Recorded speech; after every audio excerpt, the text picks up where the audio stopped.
Welcome to Popcorn Talk, featuring movie discussion, news, and interviews. Popcorn Talk, we talk movies. And now, here's Popcorn Talk's Anatomy of a Movie. What's up, everybody? Welcome back to Popcorn Talk's Anatomy of a Movie. Today, we are going to be talking about 7500, the new Joseph Gordon-Levitt film on Amazon Prime. I'm your girl, Trina, and of course, I couldn't possibly sit and talk about this terrifying film all by myself. I am joined by the amazing Eric Jewell. Hi, Eric. Hello, everybody. How's everyone doing today? Yeah, I was getting very stressed while I was watching this movie, especially like the 20-minute mark in. I was already like, whoa, this is taking a much more serious turn than I was prepared for. The most serious. Okay, Before we get into it, let's talk a little bit about the film. So like I said, it's available on Amazon Prime. It's an Amazon Prime original. It came out just a few weeks ago. It is directed and written by Patrick Vollrath, who is a German director and writer. Wrote and directed both the film, and it's his very first feature. So that's pretty impressive for your first feature to star Joseph Gordon-Levitt. Yeah, wow. Seriously. And to do most of the film in English. Exactly. It looks like it was his first one in English. Yeah. So that is interesting. And so a quick little synopsis. A pilot fights to maintain control of his airliner as terrorists storm the cockpit. Oh no. Please. Let's just talk quickly about your overall thoughts of the film. So overall for me, I did enjoy the movie. It was very stressful and exactly what they were going for with a terrorist film. But I would have to say easily the best part of the movie for me was Joseph Gordon-Levitt. We are with him for 95% of the movie. Like only the first 3 minutes don't really feature him. And I really think if he didn't have as strong of a performance in this movie, I might have just turned it off at certain points. Just because I did enjoy the movie, but his performance really was what kept me invested. And it's really what kept me interested in watching it for the whole time, really. What did you think of it? Right.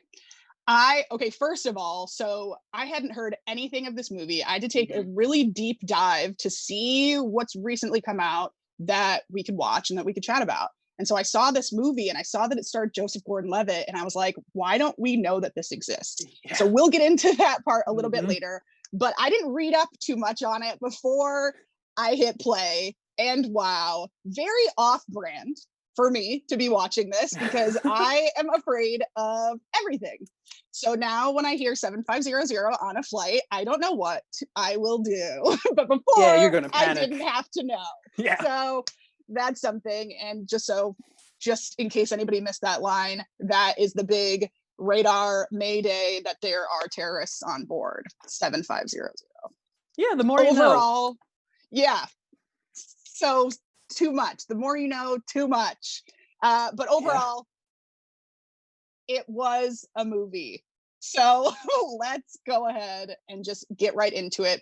Just like you were talking about, Joseph Gordon-Levitt. He is the driving force of this film. Yeah.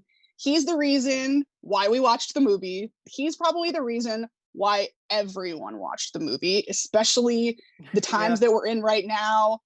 We want to be watching happy, wholesome stuff for the most part. And this was not that. This is a departure from that. Exactly. So tell me what you thought about his character, about what he added to the film, kind of like what you were saying before. Just let's expand a little bit. Yeah. So like Trina said, this is a movie about Joseph Gordon-Levitt. I believe he's the first to, I don't think he's technically the captain of the plane, but he is the one flying the plane. And obviously it gets taken over by terrorists at one point. And the big thing that he did that stood out to me, a lot of people, if they'd had this role, they're going to be panicking the entire time. The other really good performance I can think of for this would have been Tom Hanks and Captain Phillips. Yeah. Okay. Kind of how both of them in their movies, they panicked when it was appropriate to panic for them. But when they had to sit down and focus, they were able to put on their game face. They knew exactly what they had to do. But there were just so many very small moments that Joseph Gordon-Levitt did that I was like, that is not something most actors would really think about. Like, Yeah. there's a moment in the movie where the terrorists have a hostage, and when you're a pilot, if a terrorist takes over the plane, you under no circumstance are to open the door to the cockpit because you Right. are risking the lives of everybody. Mm-hmm. And the terrorists keep saying, if you do not open this door, we're going to slit his throat.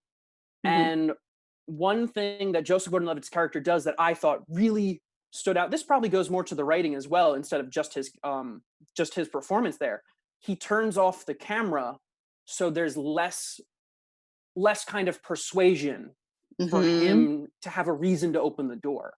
And Yeah. I'm just like, that's just a very interesting addition that they had there that I don't think a lot of directors or actors would have done. A lot of directors and actors would have had us watch that entire thing play out on the screen instead of have them turn it off and we're just immediately back in Joseph Gordon-Levitt's head.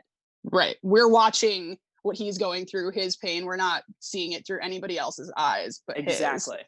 It's interesting that you said Tom Hanks, because I was thinking 127 hours with I was yes, very thinking good it one was too. like that kind of calm, but it was the kind of calm that was pissing me off. I was like, I can see that, yeah. You're so, and we know that he's like that because they opened the film with the banter between the captain and him, so we know how he portrays himself. He stays Right. quiet. We know all of those things, Mhm. but and obviously they set us up, but it kind of drove me crazy that there wasn't more, react. More like big outbursts. Yeah, but I see where you're coming from. In real life, though, that'd be really bad. Oh, So, yeah. Mhm. yeah. Because, when that's a good point where you said he's quiet for most of the movie.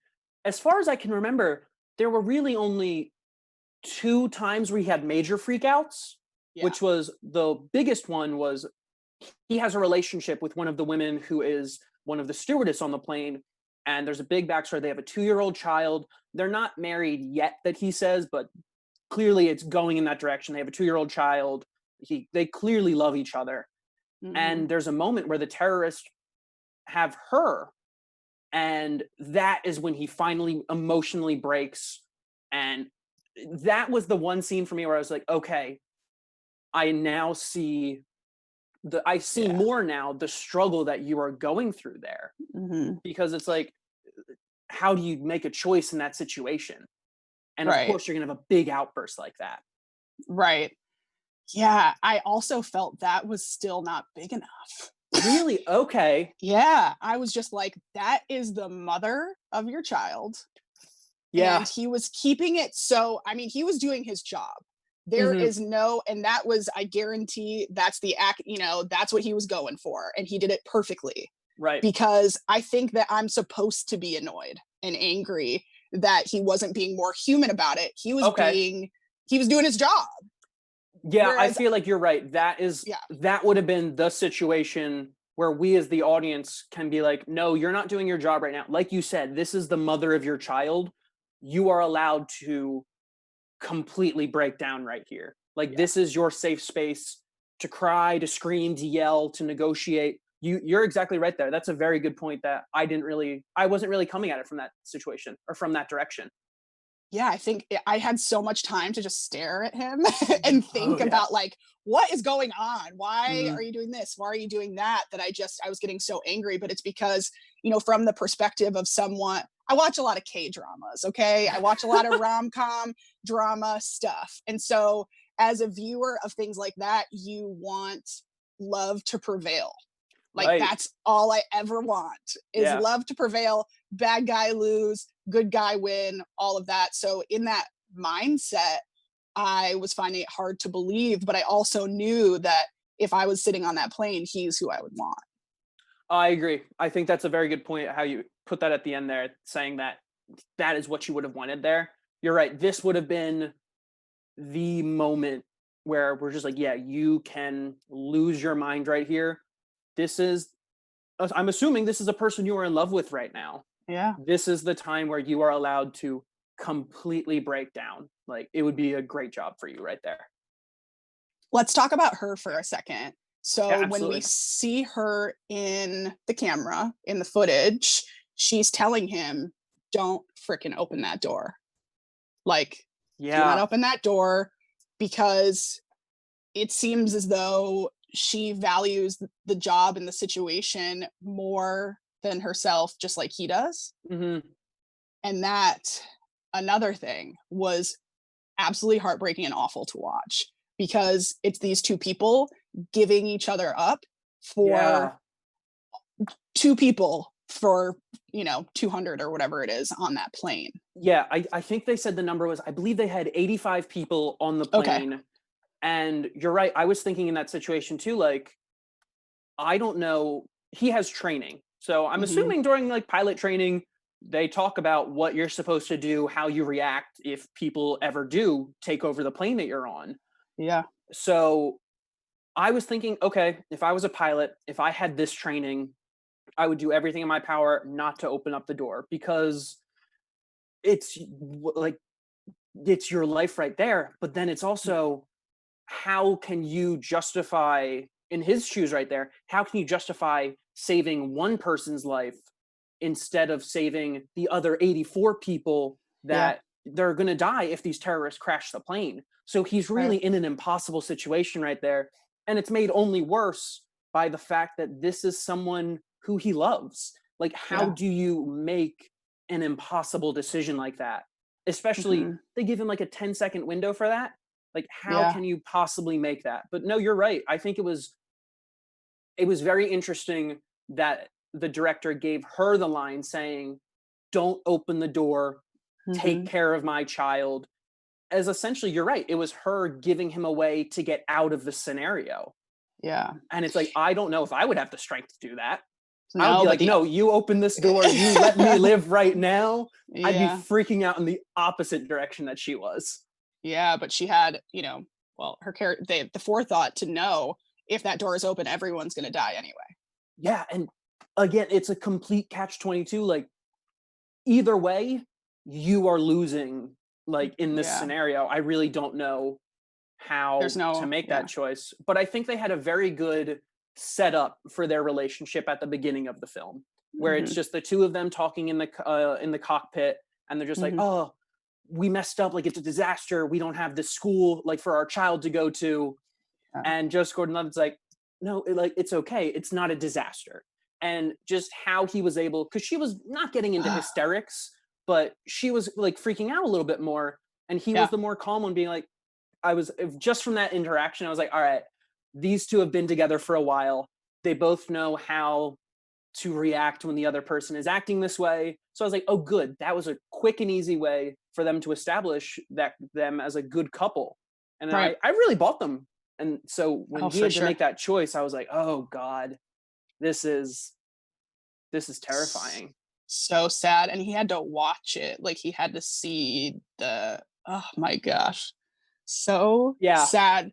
But again, such a good performance from absolutely. that, because he's a little bit socially awkward. He's a little bit Yeah, quiet. And so you see the development of that personality from the very beginning, even when the other flight attendant asked what he wanted for dinner. yeah, And he was just like, I'll just have a sandwich and water. Thank you. yeah, All you're of right. these moves were very simple and Yeah. small and kind of closed up. So I'm glad they did that at the top. But one thing I wanted to talk about the beginning was the character development of the captain.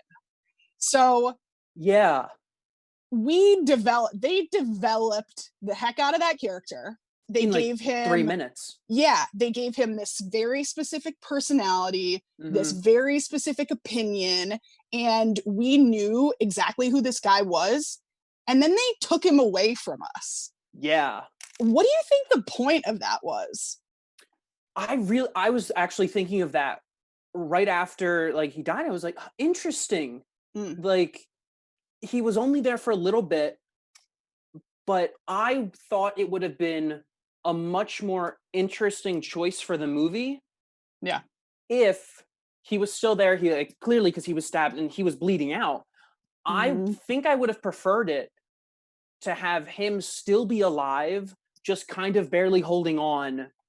And you're right, Joseph Gordon-Levitt's character was a little socially awkward, and I Mm, would love to have a dynamic of Joseph Gordon-Levitt's character still trying to keep the plane going, dealing with the terrorists outside of the door, while also trying to talk with the other captain, like to keep him conscious and keep him alive. Sure. So I really would have liked to have seen, I think that would have added another really interesting dynamic, because he's got the dynamic of, I'm focusing, keeping this plane up. I'm trying to negotiate with the terrorists so they don't kill any hostages. I'm just trying to land us. So those are really his only two goals there. I would have loved if they had kept the other captain alive to have another goal, and kind of so he can have someone else to bounce off of a little bit. Yeah. Like we saw like we saw that the captain at the beginning, because they were missing two people on the plane, and he's just like, oh, I would have loved to have just gotten rid of their luggage to teach them a lesson. And I was like, they were they were 5 minutes late for the flight, and you want to get rid of their luggage completely and ruin their trip or whatever. So do you think we were supposed to feel super upset when we lost him? I don't know what we were supposed to feel. When he died, I was like, what was the point of all of that we just invested in this person? Yeah. But I do, your point though, if he was to stay alive and to stay up enough to share opinions, I think it would have been more interesting just like hearing more people, and there would be a total juxtaposition to their opinions of how to handle the situation. And then there would have been some more conflict, but internal conflict with people on the same side. And we would have seen Joseph Gordon-Levitt's character to be able to prevail a little bit more than struggle only and then keep failing. So we would have at least seen something there. But yeah, I have no idea if we were supposed to care about him at all. I just did. I wanted to hear what he was going to keep saying throughout, and then they took it, which I guess there are some deep meanings to that, I suppose. But yeah, I would say I didn't super care that we lost him, because you're right, how he was kind of built was like, oh, you're kind of a jerk. Like he's kind of like the lovable-ish one. He's clearly been doing this job for years, so he gets frustrated when things don't go perfectly, like on a plane. Ideally things should work perfectly on a plane, like on a flight, so I get how he gets annoyed. But I would say the feeling I had more when he died was just more of shock. Like, I wasn't like, oh dang, we lost him, I was so invested in his character. I was more like, oh, I was surprised that it happened so quickly. Right. Like, that's more how I felt.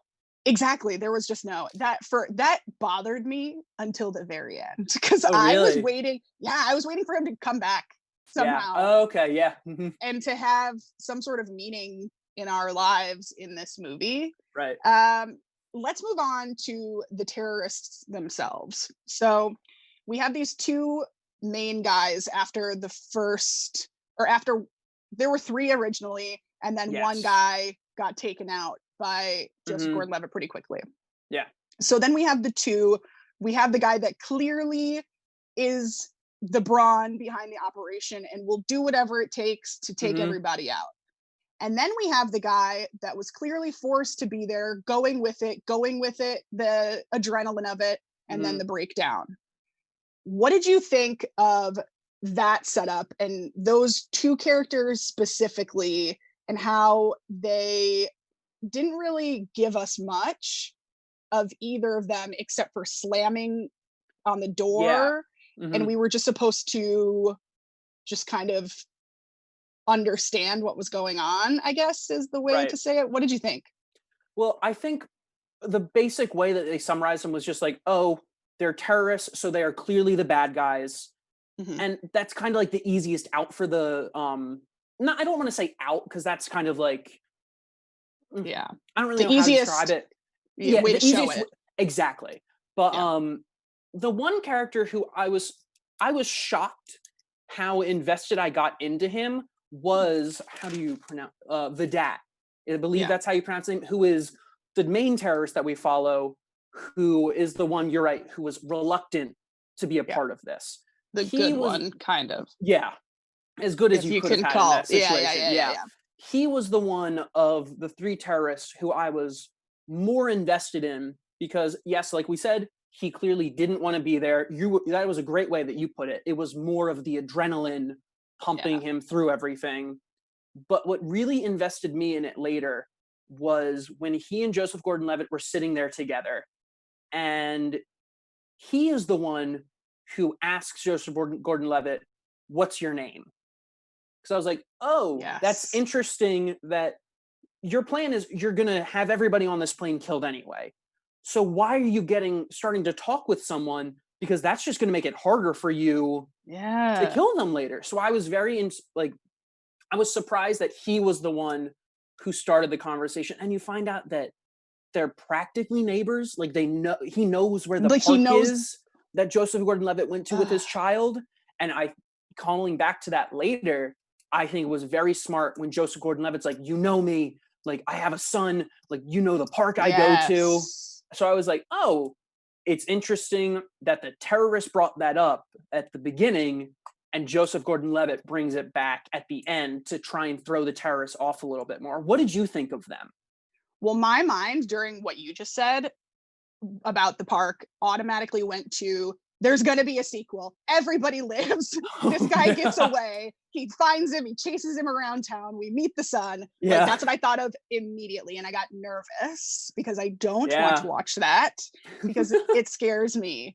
But I thought that it was too bad that we didn't give them life earlier. Like they didn't give them, I can see that, personalities. They didn't give them anything specific for us to work with. Obviously we hate them. We don't want them to be there, but we'd like to know a little bit more than just slamming of things. They threaten, to kill people, but we probably don't get that in real life either, but that's kind of not the point. We're sitting there with only Joseph Gordon-Levitt this whole time. That's all we have. So I would have liked more, but I did like when he came in and we were able to humanize the situation a little bit and recognize that this was a big, gigantic mistake that this guy made, but now we've got consequences and now we have to try to live through it. No, I think that's a good point that you say that there were consequences for him, because there's a point where Joseph Gordon-Levitt's on the phone with him saying, you don't want to do this, do you? You can stop him. You can stop everything that's going on right now. Like, he has a piece of glass to like a woman's neck right now. You can try and overpower him and help us out.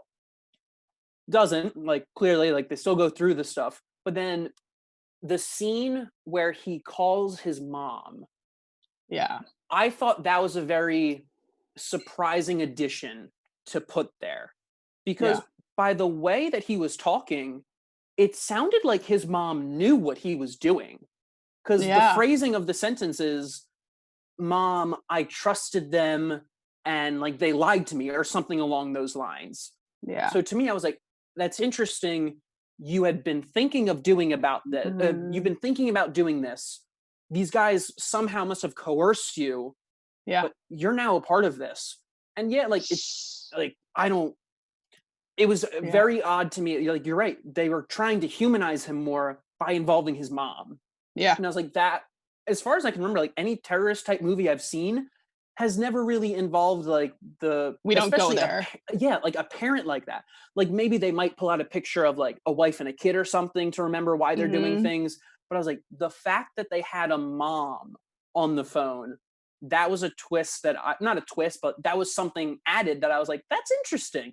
I don't think I've ever seen that before. No, because you want to make sure that those people don't get those moments. But the facts is that they do have those moments. And like they probably do. Exactly. And they're doing this thing that they're doing it for whatever reason, whether it's religion or choice or, whatever it is, there are other sides to everything. And I don't want to they're not the good guy. Absolutely not. But everybody has a thing that I would even at least like to know. I agree. Let's give some shout outs because we have people in the chat. I'm so sorry I didn't look until now-ish. But we've got Nepster and Drew. Hello. We've got Lucas Brown. And of course, we've got our very own Bryant Santos checking in on us. And thanks for tuning in, guys. Of course, please subscribe, watch the rest of the Popcorn Talk shows. Everything's so good. If you're listening on Apple Music or Apple Podcasts, give us a 5-star rating. 5-star rating, guys. They're great. They help out so much. Exactly. And we will get to ratings of this movie in just a second. But one thing I want to talk about really quickly is the lack of marketing and advertising behind original content for all of these Amazon, Netflix, Hulu. I think Hulu probably does the best, to be honest. Yeah, I'm debating whether Hulu or Netflix does the best for theirs. Netflix definitely advertises their original TV shows more. Yes. But original movies on Netflix, I'm like, oh, what is this? Yeah. Where did it come from? Mm-hmm. I just think that it's Joseph Gordon-Levitt. We were talking before the show. He, within this decade, at least the beginning of the decade, he was one of the biggest stars. Yeah. And he has been a star since he was a teenager. And he's a big deal. Had I seen a billboard, a commercial, I would have wanted to see what he's up to in this movie. Yeah. Mm-hmm. What do you think about all of these originals that are coming out? Most of them are certainly worth watching. Why do you think we're not seeing them? What do you think the strategy is? Do you like it better that it's more hidden gemmy? What do you think? I'm very kind of two minds for this. I definitely think Netflix and Hulu, I'm not even including Disney Plus in this streaming thing because it's different. Exactly. It's Disney. Everyone knows what they're creating all the time. They're always advertising. But Netflix and Hulu, I definitely think I see more advertisements for them, like Ozark, Orange is the New Black, two huge things for Netflix that I do see ads for. Yeah. Hulu, I feel like you have to be watching on their streaming service to see any ads for their shows. Like the new show, Solar Opposites. I didn't see any ad. It's a new animated show from the creators of Rick and Morty on Hulu. Oh. It's a Hulu original. There you go. I didn't see any advertising for that unless I was watching Hulu. I didn't see any advertisements on TV, on YouTube. So I was like, that's interesting. But yeah, you're right. Amazon originals, no clue. I know nothing about them. I had no clue what this movie was, who was in it, until our producer Ryan texted me last night saying, hey, do you want to watch this movie? And he said 7500. And I was like, is that the time that we're filming the episode? I was like, what's the name of the movie? Y'all know Ryan. He speaks in code. We don't know. Yeah, I was like, I don't know what you're referencing. He's like, oh, that's the movie. And I was like, never would have guessed that. But no. I don't think that it's a money reason. All of these streaming services have, especially Amazon, a $1 billion company. There's no way they don't have the money for marketing. So I really have no idea why we don't hear about any original projects. Some of them are really, really good stuff. Yeah. And some of the bigger name things like Manchester by the Sea, that gets a theatrical thing, a theatrical. Of course. Exactly. Or Brittany Runs a Marathon. That's a good example. One too. I really have no idea. You could get so much more traffic to your sites. You'd have so many more eyes on your projects if you just put up a single billboard. And more people would pay. Ad.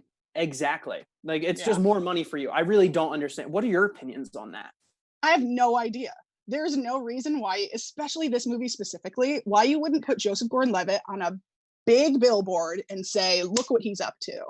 Yeah. It wasn't, we'll get to ratings in a second, but it wasn't this flop of the century. Yeah. And another big thing, this was a first-time director. He's done shorts and stuff, but this is a German director, which props to him for making most of this movie in English. Right. So that's a big hurdle there too. But you could have been advertising. It was a first-time director in doing an Amazon original that got Joseph Gordon-Levitt.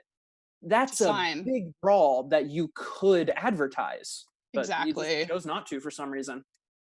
And so I'm sure you and people like us that like watching movies, that like watching TV have, gotten in the habit of the search, digging and digging for what there even could be, because movies are coming out weekly, sometimes daily in certain weeks. And so it's crazy. So if you're watching, all of you, please let us know more and we'll watch more. Yeah. And we're still stuck at home. I will watch any original that I can find right now. And, we might be stuck here until 2025. So we need 5 years worth of content. I knocked on wood. Hopefully that's not right. Hopefully I didn't just cause that, but you can blame me later. Okay, let's get into ratings. So let's first talk about what the people have said. Yes. The people, in quotes. So Rotten Tomatoes first. Mhm. They have a 70% score from critics Yeah. and a 60% audience score. Now, the audience score is only 159 hmm people viewing it. So something to keep in mind. And then the IMDb score, which went up 0.1 from last week, is Oh, at did it really? 6. Yes, it did. It's at 6.2 out of 10 now. Okay. I am not surprised by the IMDb and the audience score. I'm a little surprised by the critic score. I am too. I Yes. would think critics would tear this puppy up just for something fun to do. Yeah, I really thought Because this was going to be a little bit of a mess for them. a rough one, yeah. Well, let's Yeah. talk about it. We're going to give our ratings on the IMDb barometer out of 10. What did you think? Yeah, I'm surprised as well. I am shocked that it had a 70% on Yeah. Rotten Tomatoes because like I said at the beginning, I probably would have turned this off if it weren't for Yeah. how good of a performance I thought Joseph Gordon-Levitt was giving. I am probably much closer to the IMDb score. I would probably give this about maybe a 6. I actually I might agree with them with like a 6.2. 6.2, he says, kicking it with Yeah. the Ryan Nilsson decimal system. Got it. I agree, but I am going to go 5.5. I'll do a Okay. decimal as well. Under a 6, because 6 I still consider a movie that I could potentially rewatch in a certain mood. Okay, I see that. This movie was not terrible by any Yeah. means, but it's so specific. You have to want to watch a movie like this in this genre, Yeah. fear, terrorism, blood, action, and it's just not my bag. Yeah, I get where you're coming from where you have to be in a mood for this because Yeah. I'll make the comparison to Captain Phillips. That Yeah. was also a terrorist attack, granted on a boat, Uh-huh. but there was news about that and there were more things you could talk about. Whereas this is a fictional event that happened and you are just with the pilot. I Yeah. think maybe if we had gone back and forth between the pilot, maybe seen some of the people in like the flight control booth, Yes. maybe check in on some of the passengers in the back, Mhm. maybe that would have bumped it up a little bit higher. Maybe you would have gotten over a 6 then because you have more people Maybe. to check in on. But Yeah. yeah, the biggest reason I even give it over a 6 is just because I really do think Joseph Gordon-Levitt gave a really good performance. Yeah. in He's this. so good. Yeah. Just simple as that. He's so good. Everything else just so specific, but I think you're right. Yeah. If we would have gotten some passengers and there would have been people with redeeming qualities that Right. we could feel an affection toward, because I didn't even really feel a full affection toward Joseph Gordon-Levitt's character because he didn't let us. Yeah, you're right. Like you said before, he was very closed off, a very quiet person. Like we said, Yeah. the only time we really get big emotion from him is the big outburst that happened because of his girlfriend. So yeah, Yeah. maybe if they had given a few more bigger like humane moments like that, we could have Yeah. like felt more for the movie with him. Exactly. Ugh. All right, guys, that is it for this episode of Anatomy of a Movie 7500. We do encourage, give it a watch because Yeah.